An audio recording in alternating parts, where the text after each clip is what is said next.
শিল্পকলা একাডেমির গবেষণা ও প্রকাশনা বিভাগের পরিচালক পদ থেকে অব্যাহতি পেলেন অভিনেত্রী জ্যোতিকা জ্যোতি। বছরখানেক আগেই চুক্তিভিত্তিক নিয়োগ পেয়েছিলেন তিনি।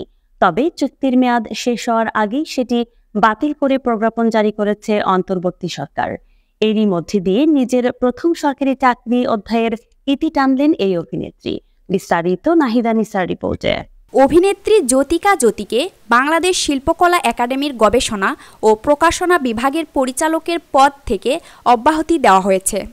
তিনি বিগত সরকারের আমলে চুক্তিভিত্তিক এ পদে নিয়োগ পেয়েছিলেন।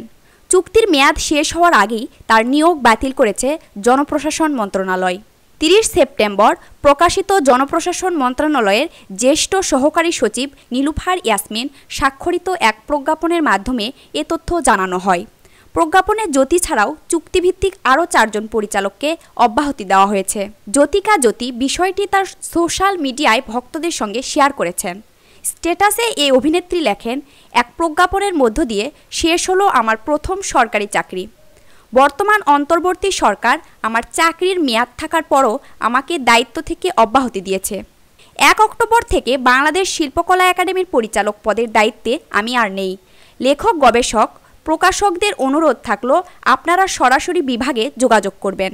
1.5 বছরের এই যাত্রায় নতুন নতুন অভিজ্ঞতায় আমাকে ঋদ্ধ করার জন্য সংশ্লিষ্ট সকলকে ধন্যবাদ। জ্যোতিকা জ্যোতি 2023 সালের 13 মার্চ থেকে 2 বছরের চুক্তিতে বাংলাদেশ শিল্পকলা একাডেমির গবেষণা ও প্রকাশনা পরিচালক পদে নিয়োগ পেয়েছিলেন। গত 5 আগস্ট দেশের রাজনৈতিক পট পরিবর্তন হলে কর্মস্থলে যাননি তিনি।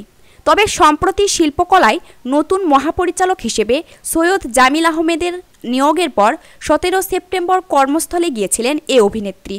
কিন্তু শিল্পকলার কর্মকর্তা কর্মচারীদের তোপের মুখে জ্যোতিকে সেখান থেকে বেরিয়ে আসতে হয়। নাহিদা আক্তার নিসা, চিফ টিভি।